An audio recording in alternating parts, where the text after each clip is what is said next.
월드컵 개막이 이제 단 며칠 앞으로 다가왔습니다. 대한민국 축구 팬들은 지금 하나의 질문 앞에 서 있습니다. 손흥민이 있고, 이강인이 있고, 이재성이 있고, 오현규까지 있습니다. 그런데 왜 홍명보 감독은 아직도 고민하고 있을까요? 더 좋은 선수들이 많아졌는데 왜 대표팀은 오히려 선택이 어려워진 것일까요? 이 질문을 들었을 때 많은 사람들은 공격수 한 명을 더 넣으면 해결되는 문제라고 생각합니다. 하지만 이 문제를 가장 먼저 간파한 사람이 있다면 바로 2002년 대한민국의 기적을 만들었던 거스 히딩크일 것입니다. 히딩크는 늘 같은 이야기를 했습니다. 축구는 가장 뛰어난 선수 11명을 세우는 스포츠가 아니라 가장 잘 연결되는 11명을 찾는 스포츠라고 말입니다. 그리고 지금 체코와의 월드컵 개막전을 앞둔 대한민국 대표팀은 바로 그 시험대 위에 올라 있습니다. 과연 홍명보 감독은 이름값을 선택할까요? 아니면 구조를 선택할까요? 오늘은 거스 히딩크의 시선으로 대한민국과 체코의 맞대결을 분석해보겠습니다. 거스 히딩크가 2002년 월드컵 당시 가장 강조했던 것은 화려한 공격이 아니었습니다. 상대가 무엇을 하고 싶은지를 먼저 이해하는 것이었습니다. 지금 체코 대표팀을 바라보면 가장 먼저 눈에 들어오는 것도 바로 그것입니다. 체코는 대한민국보다 더 많은 공격수를 보유한 팀이 아닙니다. 오히려 이번 대회를 준비하는 과정에서 상당히 현실적인 접근을 선택했습니다. 새롭게 팀을 맡은 감독은 공격적인 압박 축구보다 안정적인 수비 구조를 먼저 완성하는 데 집중했습니다. 그 결과 체코는 공을 오래 소유하기보다 상대에게 공을 내주고 수비 블록을 유지하는 장면이 많아졌습니다. 특히 월드컵 같은 단기전에서는 이런 선택이 더욱 위험해질 수 있습니다. 왜냐하면 강팀이 스스로 조급해지기를 기다리는 전략이 가능하기 때문입니다. 대한민국이 체코를 상대로 가장 경계해야 하는 것도 바로 이 부분입니다. 많은 팬들은 손흥민과 이강인이 있기 때문에 공격적으로 밀어붙이면 된다고 생각합니다. 하지만 체코 입장에서는 그것이 오히려 원하는 그림일 수도 있습니다. 라인을 내리고 중앙을 좁히고 손흥민 주변을 여러 명으로 둘러싸는 순간 대한민국은 생각보다 답답한 경기를 할 가능성이 있습니다. 히딩크는 과거에도 비슷한 상황을 수없이 경험했습니다. 상대가 약해 보여도 구조가 단단하면 경기는 전혀 다른 방향으로 흘러간다는 사실을 누구보다 잘 알고 있습니다. 그래서 중요한 것은 체코보다 더 많은 공격수를 투입하는 것이 아닙니다. 체코가 만들고 싶은 경기 흐름 자체를 무너뜨리는 것입니다. 그리고 그 순간부터 홍명보 감독의 진짜 고민이 시작됩니다. 손흥민을 가장 높은 위치에 둘 것인가? 아니면 손흥민을 가장 위험한 위치에 둘 것인가? 두 선택은 비슷해 보이지만 결과는 완전히 다를 수 있습니다. 체코전의 핵심은 공격 숫자가 아닙니다. 누가 공간을 만들고 누가 공간을 사용하는가입니다. 그리고 바로 그 지점에서 대한민국은 중요한 갈림길 앞에 서 있습니다. 대한민국 대표팀을 이야기할 때 가장 먼저 떠오르는 이름은 당연히 손흥민입니다. 그리고 많은 사람들은 가장 뛰어난 공격수인 손흥민이 최전방에 서야 한다고 생각합니다. 겉으로 보면 너무나 자연스러운 이야기입니다. 하지만 축구는 언제나 가장 좋은 선수를 어디에 세우느냐보다 그 선수가 어디에서 가장 강해지는가가 더 중요합니다. 거스 히딩크가 지금의 대표팀을 분석한다면 아마 가장 먼저 이 질문을 던질 것입니다. 손흥민은 과연 전통적인 최전방 공격수인가? 답은 아닙니다. 손흥민이 세계 최고의 선수 반열에 오른 이유는 상대 수비수와 등을 지고 싸우는 능력 때문이 아닙니다. 순간적인 침투입니다. 수비 라인이 흔들리는 찰나를 포착하는 움직임입니다. 그리고 공간이 열리는 순간 누구보다 빠르게 파고드는 결정력입니다. 이것이 손흥민의 진짜 무기입니다.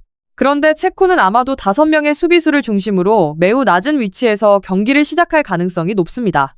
이런 팀을 상대로 손흥민을 최전방에 혼자 세우면 어떤 일이 벌어질까요? 수비수 3명이 손흥민 주변을 둘러싸기 시작합니다. 공간은 사라집니다. 침투할 뒷공간도 없어집니다. 결국 손흥민은 계속 등을 지고 공을 받아야 하고 자신이 가장 잘하는 플레이를 할 수 없게 됩니다. 실제로 손흥민은 커리어 내내 전통적인 9번 공격수 뒤에서 움직일 때 가장 위협적이었습니다. 누군가 중앙에서 수비수를 끌어당겨주고 손흥민이 그 주변 공간을 활용할 때 가장 강했습니다.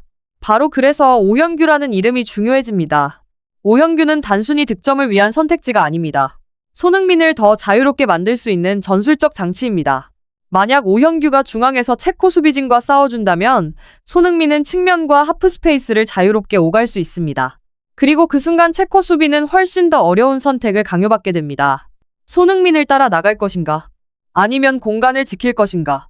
히딩크가 중요하게 생각했던 것도 바로 이런 고민을 상대에게 안겨주는 축구였습니다. 대한민국은 지금 손흥민을 어디에 세울지 고민하고 있습니다. 하지만 어쩌면 더 중요한 질문은 따로 있을지도 모릅니다. 어떻게 해야 손흥민이 가장 위험한 선수가 될 수 있는가? 체코전의 해답은 바로 그 질문 속에 숨어 있습니다. 체코전을 앞두고 가장 뜨거운 논쟁 가운데 하나는 바로 오현규의 선발 여부입니다.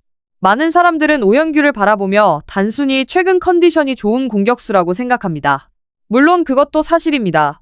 하지만 월드컵 개막전이라는 무대에서는 단순히 득점력이 좋은 선수보다 팀 전체를 어떻게 움직이게 만드는 선수가 더 중요할 수 있습니다.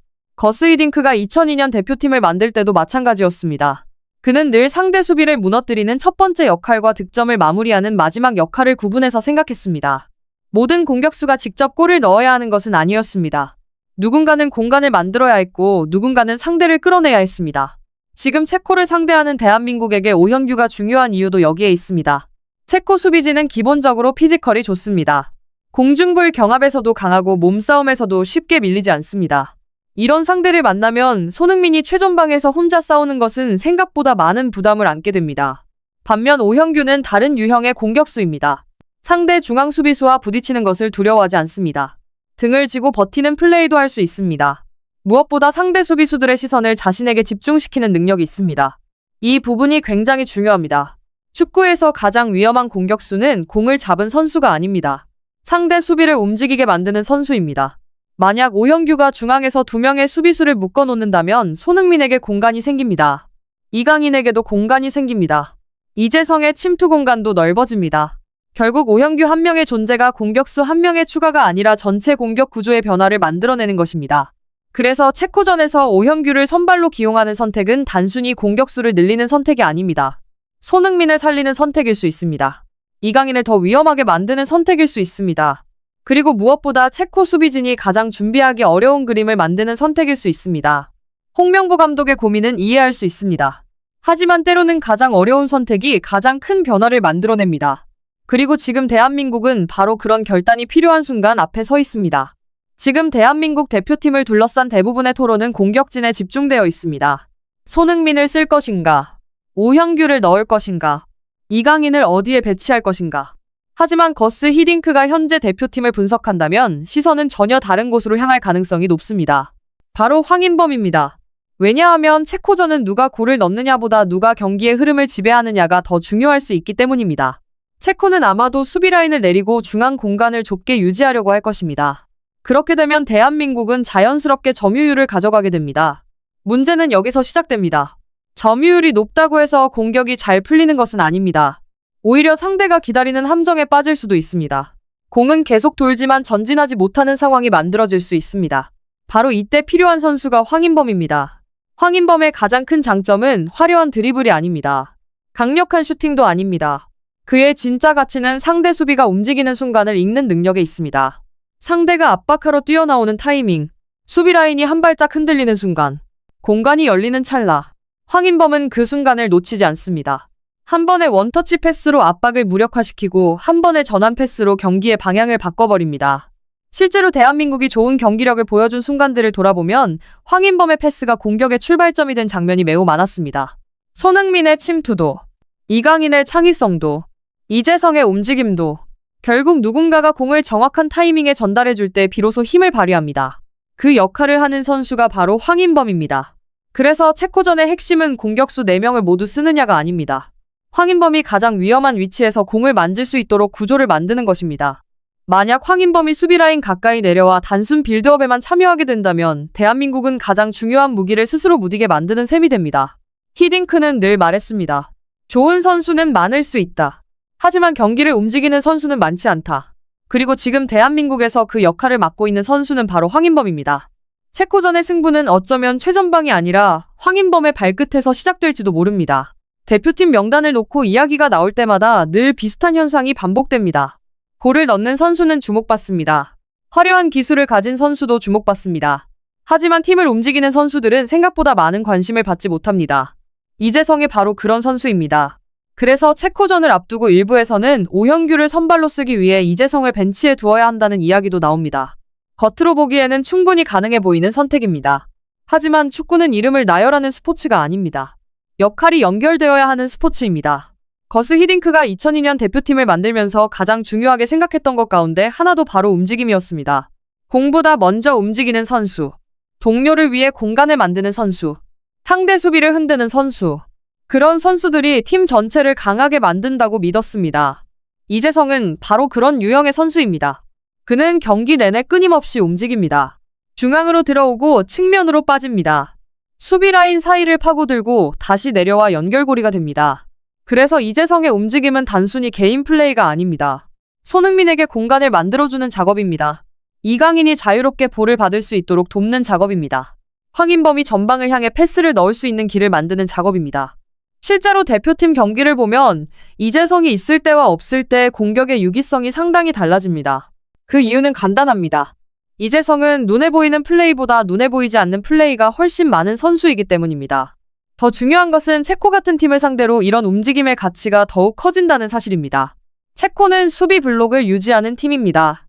이런 팀을 무너뜨리려면 단순한 드리블보다 수비 라인을 흔드는 움직임이 필요합니다. 그리고 대한민국에서 그 역할을 가장 잘하는 선수가 바로 이재성입니다. 그래서 홍명보 감독의 고민은 더욱 깊어질 수밖에 없습니다. 오현규를 넣고 싶습니다. 손흥민도 살리고 싶습니다. 이강인의 창의성도 활용하고 싶습니다. 하지만 동시에 이재성이라는 연결고리를 잃고 싶지도 않습니다. 바로 여기서 월드컵 개막전을 앞둔 대한민국의 가장 큰 딜레마가 시작됩니다. 그리고 이제 남은 것은 단 하나입니다. 과연 이 모든 퍼즐을 어떻게 하나의 그림으로 완성할 것인가 하는 문제입니다. 이제 모든 이야기는 하나의 질문으로 모이게 됩니다. 손흥민, 이강인, 이재성, 오현규. 대한민국 공격을 대표하는 4명의 선수를 모두 활용하면서도 팀의 균형을 유지할 수 있는 방법은 없는 것일까요? 바로 이 지점에서 거스 히딩크의 축구 철학이 떠오릅니다. 히딩크는 늘 가장 좋은 선수를 고르는 감독이 아니라 가장 좋은 조합을 만드는 감독이었습니다. 2002년에도 그랬습니다. 당시 대표팀에는 각자의 장점을 가진 선수들이 많았습니다. 하지만 히딩크는 선수 개개인의 이름보다 팀 전체가 어떻게 움직일지를 먼저 고민했습니다. 만약 그가 지금의 대한민국 대표팀을 맡고 있었다면 아마도 같은 방식으로 접근했을 가능성이 큽니다. 중요한 것은 4명을 모두 출전시키느냐가 아닙니다. 4명의 장점이 동시에 살아날 수 있는 구조를 만드는 것입니다. 그래서 체코전에서는 오현규가 가장 높은 위치에서 체코 중앙 수비수들을 상대하는 역할을 맡을 수 있습니다. 손흥민은 그 바로 아래에서 자유롭게 움직이며 공간을 찾아 들어갑니다. 이강인은 오른쪽 하프 스페이스에서 창의적인 패스를 공급합니다. 이재성은 끊임없이 움직이며 공격과 중원을 연결합니다. 그리고 황인범은 그 모든 움직임을 하나로 연결하는 중심축이 됩니다. 여기서 중요한 것은 누가 주인공이 되느냐가 아닙니다. 누가 상대를 움직이게 만드느냐입니다.